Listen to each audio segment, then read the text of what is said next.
વૈશાખ સુધી પૂર્ણિમા, જેને વૈશાખી પૂર્ણિમા પણ કહેવામાં આવે, આજના દિવસે 2587 વર્ષ પહેલા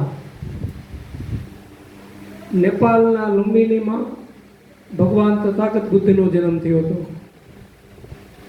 વિશ્વને શાંતિનો સંદેશો, સમાનતાનો સંદેશ, એકતાનો સંદેશ પૂરા વિશ્વને આપ્યો અને એનામાં એટલી કરુણા હતી કે એને મહાકારુણિકનું બિરુદ લાગ્યું. આજે ભારત વર્ષની અંદર નહીં પણ પૂરા વિશ્વની અંદર જ્યાં જ્યાં બુદ્ધ વિહારો છે ત્યાં આજનો દિવસ બહુ સારી રીતે ઉજવવામાં આવે છે. આજનો દિવસ વધારે સારી રીતે કેમ ઉજવવામાં આવે છે? કારણ કે ભગવાન તથાગત બુદ્ધનો જે જન્મ થયો એ હાલના નેપાળની લુંબિનીમાં થયો હતો. એમને જે જ્ઞાન થયું એ બૌદ્ધ ગયાની અંદર, અને એમનું જે મહાન પરિનિર્વાણ થયું એ કુશીનારાની અંદર. આ ત્રણ પ્રસંગો આજે પૂર્ણિમાના દિવસે જ થયા. જન્મ પણ પૂર્ણિમાના દિવસે, એને મહાજ્ઞાન થયું એ પૂર્ણિમાના દિવસે, અને એમનું જે પરિનિર્વાણ થયું એ પણ પૂર્ણિમાના દિવસે. તથાગત બુદ્ધના માતાનું નામ મહામાયા અને એમના પિતાનું નામ સુદોધન. 16 વર્ષની ઉંમરે એમનું લગ્ન કરી દેવામાં આવ્યું અને રાહુલ નામનો એક પુત્ર એમને થયો હતો. ત્યાર પછી એને આ જગતનું દુઃખ શું છે એ દુઃખ જોયું નહોતું ક્યારેય. કારણ કે કોઈ જ્યોતિષીએ એવું કીધું હતું કે આ દીકરો છે એ મોટો થઈને મહાન સમ્રાટ ચક્રવર્તી રાજા થશે, હવે તો મહાન સંત બની જશે. એટલે રાજા સુદોધનને ચિંતા વધી ગઈ કે મારા રાજનો વારસ કોણ રહેશે. એટલે એને 3 મહેલ બનાવી દીધા. એમનું બચપણનું જે નામ હતું એ સિદ્ધાર્થ હતું. અને 7 દિવસની પછી, બુદ્ધના જન્મના 7 દિવસ પછી એની માતા મહામાયાનું અવસાન થયું. એટલે એની પાલક માતા ગૌતમી એનું પાલન કર્યું. ગૌતમી એટલે ગૌતમ બુદ્ધ કહેવાયા. એની પાલક માતાનું નામ ગૌતમી હતું અને ગૌતમી એને મોટા કર્યા એટલે ગૌતમ બુદ્ધ કહેવાયા. એટલે એને રાજા સુદોધનને ચિંતા કરી ગઈ કે મારા રાજનો વારસ કોણ. એટલે એને 3 મહેલ બનાવી દીધા. શિયાળાનો મહેલ, ઉનાળાનો મહેલ અને ચોમાસાનો મહેલ. એને ખબર જ ન પડે કે આમાં શું છે, દુઃખ છે એવું. એને આખરે નાચ ગાન, ખાવા પીવાના, રંગ રાગના બધા સાધનો એ 3 મહેલની અંદર મૂકી દીધા. ત્યાં નર્તકીઓ, કીર્તન કરવાવાળા, ગાવાવાળા બધું મૂકી દીધું. પણ 16 વર્ષની ઉંમર થઈ એટલે અંદર જે વૈરાગ્ય હતું ને, વૈરાગ્યની જાગૃતિ થઈ ગઈ. અને એને એમ થયું કે આજ સુધી મેં મારું નગર જોયું નથી, એટલે મારે નગર જોવું છે. અને નગર જોવા માટે જ્યારે નીકળ્યા છે રથ લઈને, ત્યારે એને એક વૃદ્ધ માણસને જોયો છે કે જે કેળેથી ખૂંધો વળી ગયેલ હતો, વાંકો વળી ગયેલ હતો અને હાથમાં લાકડી હતી. આ એને જોયું છે. અહીંયા એને રથ ઊભો રખાયો છે અને એને સારથીને પૂછ્યું છે કે આ કોણ છે કે. એટલે એને કીધું છે કે આ માણસ છે, આને વૃદ્ધા અવસ્થા લાગી ગઈ છે એટલે એનું શરીર છે ને વાંકું વળી ગયું છે. હવે એ સીધો ચાલી શકતો નથી, એટલે આ લાકડીનો સહારો એને લીધો છે. એટલે તરત જ એની અંદર આ જગતની અંદર દુઃખ છે એવું એને થયું કે આ જગત છે ને એ દુઃખથી ભરેલું છે. બીજું દ્રશ્ય એને જ્યારે જોયું ત્યારે એક માણસ રોગથી પીડાતો કણસી રહેલો હતો અને એક શેરીના નાકા ઉપર પડ્યો હતો. ત્યાં એને રથને ઊભો રખાયો કે આ શું છે? તો કે આ પણ માણસ છે, એને રોગ થયો છે અને રોગથી કણસી રહ્યો છે, પીડાઈ રહ્યો છે. ત્યારે એને કીધું કે આવું બધાયને થઈ શકે? તો કે હા, ગમે તેને થઈ શકે. પછી કદાચ ગમે તેવું હષ્ટપુષ્ટ શરીર હોય, પણ આ શરીર છે એ રોગનું ઘર છે. આમાંથી ગમે ત્યારે રોગ થાય. એટલે એને ફરી સારથીને કીધું કે હવે આગળ લઈ લે. આગળ જ્યારે રથ ગયો ત્યારે એક માણસ મરી ગયેલો હતો, એને અર્થી ઉપર સુવડાવી દેવામાં આવ્યો હતો અને 4 જણા એ અર્થી લઈને જતા હતા. પાછળ એક દોણીવાળો હતો અને એની પાછળ બીજા કેટલાય માણસો હતા. ત્યારે અહીંયા એને રથને ઊભો રખાયો છે કે આ શું છે? તો કે આ માણસ મરી ગયો છે અને હવે એને શમશાન ઘાટની અંદર લઈ જાય છે અને અહીંયા એને સળગાવી નાખશે, અગર તો એને દફનાવી દેવામાં આવશે. ત્યારે એને મૃત્યુને ખબર પડી કે આ જગતમાં મૃત્યુ છે, મરી જવાનું છે. બસ આ જ્ઞાન થઈ ગયું એને, અને એને તરત જ રથને પાછો વળાવી લીધો અને જઈ અને પોતાને એમ થયું કે હવે સત્યની શોધ માટે મારે નીકળવું છે. અને સત્યની શોધ કરવા માટે પોતે નીકળી ગયા છે. રાહુલ અને યશોધરાને મૂકી પોતાના માતા પિતાને પણ છોડી અને સત્યની ખોજ કરવા માટે તથાગત બુદ્ધ નીકળ્યા છે. ત્યારે ખૂબ એને ગુરુ કરવાની પણ જિજ્ઞાસા થઈ.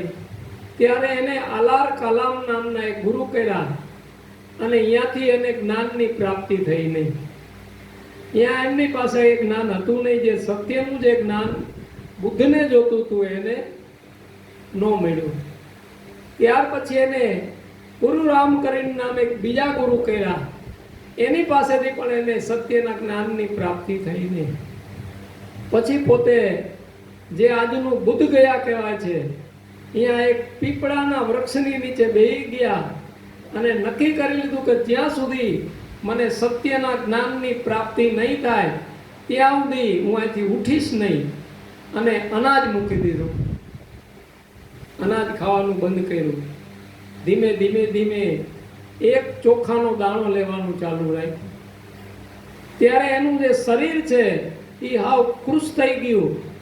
અને ત્યારે એને અંદરથી સંકલ્પ થયો કે કદાચ જો હવે નહીં ખાવ તો આ શરીર છૂટી જશે, અને આ શરીર છે એ સાધન છે ભક્તિ કરવા માટેનું, સત્યની પ્રાપ્તિ કરવા માટેનું, એ મારા હાથમાંથી જતું રહેશે. એટલે મારો જે અવસર છે એ વ્યર્થની અંદર વયો જશે. એટલે એને સંકલ્પ થયો કે અત્યારે કદાચ જો ખાવાનું મળી જાય ને તો હું ખાઈ લઉં અને એટલે હું બચી જાઉં. અને એનો સંકલ્પ છે એ જ વખતે ફળીભૂત થયો છે.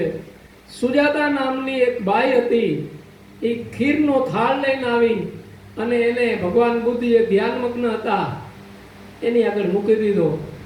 એને પેટમાં જ્યારે અનાજ ગયું ત્યારે એનામાં ચેતના આવી છે અને ત્યાંથી પોતે પાછા પોતાના રાજ્યની અંદર આવ્યા છે.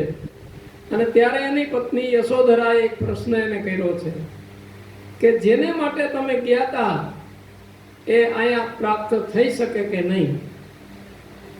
જે સત્યની ખોજ માટે તમે બહાર ગયા એ સત્ય અહીંયા મળી શકે કે નહીં? ત્યારે તથાગત બુદ્ધે એને કીધું કે હા, મળી શકે, પણ હવે હું આ સંસારમાં અહીંયા કણે આ રાજની અંદર રહેવાનો નથી. આ રાજને છોડી અને આ જગતના જે લોકો છે એને આ સત્યનો મને જે કાંઈ બોધ થયો છે આપવા માટે હું નીકળી જાઉં છું. ત્યાંથી પોતે ચીવર ધારણ કરી અને તથાગત બુદ્ધ નીકળ્યા છે. ત્યારે તથાગત બુદ્ધને ઘણું કોઈ રોક્યા નથી, કારણ કે પોતે રોકાઈ શકે એમ હતા જ નહીં. અને એને 4 આર્ય સત્ય એને નજરની અંદર આવ્યા છે. એટલે એને 4 આર્ય સત્યની વાત કરી છે કે આ જગતની અંદર દુઃખ છે, દુઃખનું કારણ છે, દુઃખનું નિવારણ પણ છે, અને દુઃખ થાય નહીં એવું પણ આની અંદર આયોજન થઈ શકે એમ છે. અને પછી પોતે છેલ્લું એક જ સૂત્ર આપ્યું છે કે અપદીપો ભવ. તારે જો પ્રકાશ કરવો હોય તો તારા ખુદથી તારો દીવો તારે પેટાવી દેવાનો છે. એટલે આજનો જે આ દિવસ છે વૈશાખી પૂર્ણિમા, જેને બુદ્ધ પૂર્ણિમા પણ કહેવામાં આવે છે. અને ત્યાર પછી સદગુરુ કબીર સાહેબ આવ્યા છે 1456 ની અંદર. તથાગત બુદ્ધે કોઈ નિર્ણાયક બાબતની વાત કરી નથી, પણ સદગુરુ કબીર સાહેબ આવ્યા એટલે એને નિર્ણાયક બાબતની વાત કરી છે કે તારો કરતા ધરતા ઈશ્વર જેને તું માની રહેલો છો, જેને તું પરમાત્મા માની રહેલો છો, એ બીજે ક્યાંય છે જ નહીં, તારી અંદર જ રહેલો છે. અને એ તું જ પોતે આ બધાની પરખ કરવા વાળો છે. આવું એક નિર્ણાયક વચન આપી દીધું કે તારી અંદર આ દુનિયાનો જે કરતા છે, જેને ઈશ્વર કહે છે, કોઈ અલ્લાહ કહે છે, કોઈ ગોડ કહે છે, એ તારી અંદર જ બિરાજમાન છે. ઉપર કોઈ ઈશ્વર નથી, આ પૃથ્વીના પેટાળમાં કોઈ ઈશ્વર નથી, કે કોઈ પણ જગ્યાએ ઈશ્વર છે નહીં. તું ઈશ્વરનો પણ ઈશ્વર છો અને તારી અંદર છે. તું કોઈનો અંશ નથી, તું જ પૂર્ણ છો. પૂર્ણ છો અને બધાની પરખ કરવા વાળો તું જ છો. માટે હવે તારે ખુદને સમજી અને તારી પરખ કરી લેવાની છે. અને એના માટે તારે કોઈ સાચા સદગુરુ સંતની જરૂર છે. અને સાચા સદગુરુ સંત મળે તો તારું જીવન છે એ આ જ અવસરમાં તારે ધન્ય બનાવવાનું છે. અને એના માટે સદગુરુ કબીર સાહેબ જેમ હમણાં વાત કરી કે નાની ઉંમરની અંદર જ બધે ભ્રમણ કર્યું અને એ સાખીની અંદર એને પ્રમાણિત પણ કર્યું છે કે ગાંવ ગાંવ હો ફિરા, ગલી ગલી કે ઠોર. હું ગામડે ગામડે ફર્યો, ગલીએ ગલીએ ફર્યો, પણ એસા કોઈ ના મિલા જો લેવે ફટક પીછોડ. ફટક પીછોડ એટલે આપણે કહીએ છીએ ને કે ડંકાની ચોટ ઉપર વગાડી લેવા વાળા આની અંદર મળ્યા નહીં. જે મળ્યા ને એ બધા ગુરુ મળ્યા, કોઈ શિષ્ય જ મળ્યું નહીં, કોઈ લેવા વાળો મળ્યો નહીં. કે છે દેવા વાળા જ મળ્યા ત્યાં જોયું. એટલે એ નાની ઉંમરની અંદર એને રામાનંદ ને પણ એને જ્ઞાન આપ્યું છે. હમણાં જે વાત કરી ને કે રામાનંદ એ તો રામ શબ્દની અંદર મગ્ન હતા. અને એ રામ બીજા કોઈ નહીં, કારણ કે રામાનંદ મૂર્તિ પૂજક હતા. વૈષ્ણવી સંપ્રદાયની અંદર રહેલા હતા, એટલે મૂર્તિઓની પૂજા કરતા હતા. એટલે કબીર સાહેબે એમને પણ ટકોર કરી છે, રામાનંદ સ્વામીને પણ ટકોર કરી છે. કારણ કે સ્વામી પરંપરા હતી, સાહેબની પરંપરા નહીં. સ્વામી પરંપરા હતી એટલે રામાનંદ સ્વામી. એને કબીર સાહેબે કીધું કે રામાનંદ તુમ રામ રસ માતે, તમે રામના નામની અંદર, રામના રસની અંદર મગ્ન છો. રામાનંદ તુમ રામ રસ માતે, કહે કબીર હમ કઈ કઈ થાકે. હું તો તમને ઘણી વખત સમજાવી અને કઈ કઈ થાકી ગયો, છતાં પણ તમે હજી આ પથ્થરની મૂર્તિઓની અંદર આ પથ્થરની મૂર્તિઓને નવડાવો છો, ધોવડાવો છો, ખવડાવો છો, પણ એ તમને ક્યારેય જવાબ નહીં આપે. કારણ કે આની અંદર જવાબ આપવા વાળો છે ને એક આ મનુષ્યની જે આ મૂર્તિ છે ને, આ મૂર્તિની અંદર જવાબ આપવા વાળો છે. પથ્થરની મૂર્તિઓ પણ મનુષ્યની બનાવેલી છે અને એની અંદર આ વસ્તુ છે નહીં. આટલું ભાન હોવા છતાં આ જગતના જીવો અજ્ઞાનતાની અંદર, અંધકારની અંદર મંદિરોમાં જાય છે, માગે છે. એની બનાવેલી મૂર્તિઓની પાસે માગે છે કે તું અમને સુખી કરી દે, પણ એ સુખી પણ નથી કરી શકે એમ અને દુખી પણ કરી શકે એમ નથી. એ લઈ શકે એમ પણ નથી અને આપી શકે એમ પણ નથી. જે કાંઈ લઈ શકીએ, આપી શકીએ, એ આ ચેતન મૂર્તિઓ જે છે ને એ જ લઈ શકે અને એ જ આપી શકે.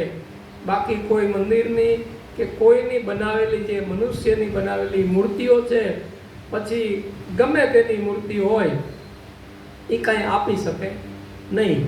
પછી દેવી હોય તોય ભલે, કે કોઈ દેવતાઓ હોય તોય ભલે, ઉપરના મથાળેથી લઈ અને નીચેના મથાળા સુધી આમાં આ કેવલ એક મનુષ્ય જે છે એ જ આની અંદર આપી શકે છે, લઈ શકે છે અને દઈ શકે છે.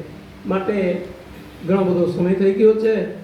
તો આજે બુદ્ધ પૂર્ણિમાના આ પાવન જે પ્રસંગ છે એમાં આપ જે બધા અહીંયા કણે સત્સંગનો લાભ લીધો, ખૂબ ખૂબ ધન્યવાદ. હવે હું મારી વાણીને વિરામ આપું છું. સદગુરુદેવની જય.